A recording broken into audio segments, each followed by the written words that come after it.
యేసయ్యా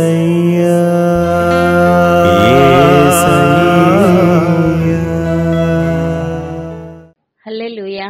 దేవునికి స్తోత్రం.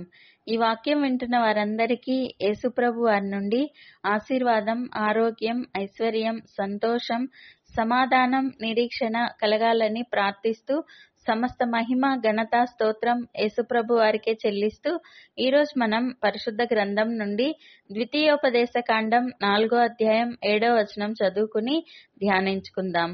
ఏలయనగా మనము ఆయనకు మొర్ర పెట్టినప్పుడెల్లా మన దేవుడైన యెహోవా మనకు సమీపముగానున్నట్టు మరి ఏ గొప్ప జనమునకు ఏ దేవుడు సమీపముగానున్నాడు? మన దేవుడైన యేసుప్రభు వారు పరిశుద్ధాత్మ రూపంలో మనతోనే నిరంతరం ఉంటారు. మనం ఎప్పుడు పిలిచినా ఆయన పలుకుతారు. ఎందుకంటే ఆయన మాట్లాడే దేవుడు, మన మొర్ర ఆలకించే దేవుడు. ఎటువంటి కష్టంలో మనం ఉన్నా దేవా అంటూ మొర్ర పెడితే నేనున్నాను అంటూ సమాధానమిచ్చి ఓదార్చి ఆశీర్వదించే దేవుడు. ఇటువంటి దేవుడు ఎక్కడ ఎప్పుడు ఎవ్వరికీ ఉండరు. ఇది ఉపమానం ద్వారా తెలుసుకుందాం. సంజయ్కి తండ్రి లేడు. తల్లికి చదువు లేకపోవటంతో ఇంటి పనులు చేసుకుంటూ సంజయ్ని కష్టపడి చదివిస్తూ ఉండేది. మొదట బాగా చదివేవాడు. కాలేజీకి వచ్చేసరికి ఫ్రెండ్స్ అంటూ తిరగటం మొదలుపెట్టాడు. తల్లి మాటలు అస్సలు వినేవాడు కాదు. మార్జిన్ మార్క్స్ తో బీటెక్ పాస్ అయ్యాడు. అతని మార్క్స్ తో ఏ జాబు రాలేదు. కాలేజీ అయిపోయింది. ఫ్రెండ్స్ అంతా జాబ్స్ లో సెటిల్ అయ్యారు. కొందరు పై చదువులకు ఇతర దేశాలకు వెళ్లిపోయారు. సంజయ్ ఒంటరిగా సరైన మార్క్స్ లేక జాబ్స్ కోసం ప్రయత్నిస్తూనే ఉన్నాడు. కానీ ఏ జాబ్ రావటం లేదు. ఎన్ని ఇంటర్వ్యూస్ చేసినా ఫెయిల్ అవుతున్నాడు. తల్లికి సత్తువ తగ్గిపోయి పని చేయలేకపోతోంది. అప్పులు చేయటం మొదలు పెట్టాడు. ఎవరు ఎన్ని రోజులు అప్పులు ఇస్తారు? అతనికి రాబడి ఏం లేదు. జాబ్ వస్తుందన్న గ్యారంటీ లేదు అని ఎవ్వరూ అప్పు ఇచ్చేవారు కాదు. ఇచ్చిన వారు రోజు ఇంటి దగ్గరికి వచ్చి గొడవ చేయటం ప్రారంభించారు. అవమానం, దరిద్రం తట్టుకోలేక సంజయ్ ఆత్మహత్య చేసుకోవాలనుకున్నాడు. ఒకరోజు అతని ఫ్రెండ్ అతని వద్దకు వచ్చి, ఏం చేస్తున్నావు, ఎన్ని రోజులైంది చూసి అంటూ పలకరించగా సంజయ్ తన గురించి చెప్పి అన్ని అవమానాలు, కష్టాలు, దుఃఖము, ఆదరించేవారు లేరు, ఆదుకునేవారు లేరు, కనీసం పలకరించేవారు కూడా లేరు, తినటానికి లేక, అప్పుల వాళ్లతో అవమానాలు పడలేక సూసైడ్ చేసుకోవాలనుకుంటున్నాను అని చెప్పి ఏడవసాగాడు. ఆ ఫ్రెండ్, నువ్వు ఇంతగా నలిగిపోవాల్సిన పని లేదు. ఆదుకునే దేవుడు ఉన్నారు. నాతో మందిరానికి రా, ప్రార్థన చేసుకో, దేవుడు ఖచ్చితంగా నీ పరిస్థితి మారుస్తారు అని మందిరానికి తీసుకుని వెళ్ళాడు. అక్కడ సంజయ్కి ఏదో ఓదార్పుగా, శాంతిగా అనిపించింది. క్రమంగా ప్రార్థించటం, బైబిల్ చదవటం ఆరంభించాడు. నిజంగా ఇంతగా ఆదరించి మాట్లాడే దేవుణ్ణి నేను ఎక్కడా చూడలేదు. ఒక స్నేహితునిలా ఎప్పుడూ నాతోనే ఉన్నారు అని తన స్నేహితునితో చెప్పి ఆశ్చర్యపోయాడు. అద్భుత రీతిగా అతనికి మంచి జాబ్ వచ్చింది. క్రమంగా అప్పులన్నీ తీర్చేశాడు. తల్లిని పని మాన్పించి బాగా చూసుకుంటూ మందిరానికి తీసుకుని వెళ్తూ ఇద్దరూ రక్షణ పొందారు. మంచి దేవుని ఎరిగిన అమ్మాయితో వివాహం జరిగి కుటుంబంగా దేవుణ్ణి స్తుతిస్తూ ఆనందంగా జీవించసాగాడు.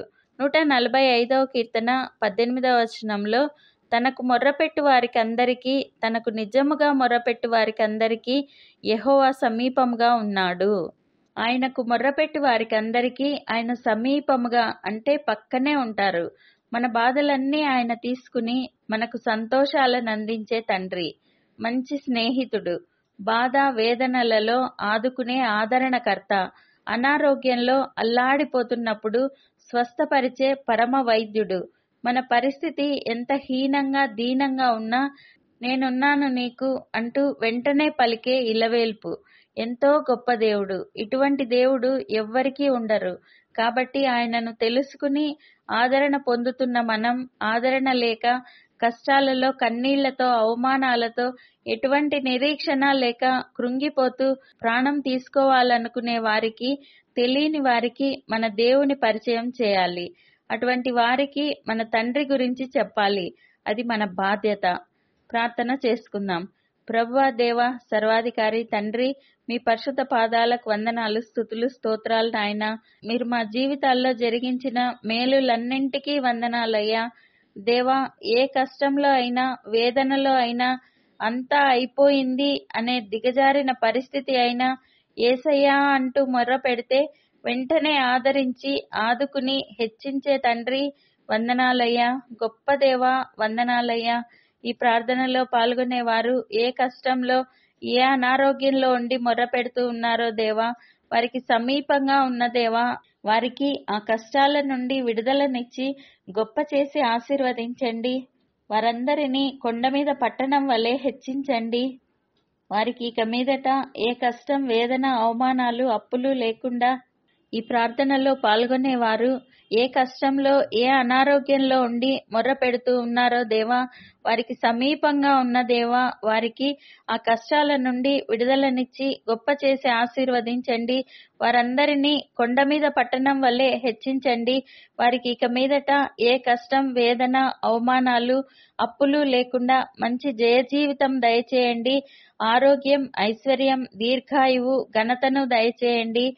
మేమందరం ఈ దేశానికి, ఈ ప్రపంచానికి ఆశీర్వాదకరంగా ఉండులాగున ఆశీర్వదించమని నజరేయుడైన యేసుక్రీస్తు నామంలో ప్రార్థిస్తున్నాం తండ్రి.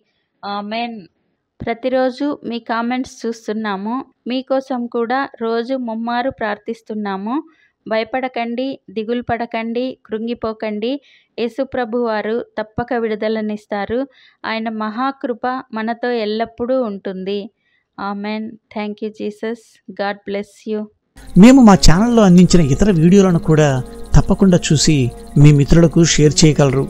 ఇప్పటి వరకు మా ఛానల్ సబ్స్క్రైబ్ చేయకుంటే వెంటనే సబ్స్క్రైబ్ చేసి కొత్త వీడియోల నోటిఫికేషన్స్ కోసం సబ్స్క్రైబ్ బటన్ పక్కనే ఉన్న బెల్ గుర్తును క్లిక్ చేయండి. అందరికీ వందనాలు.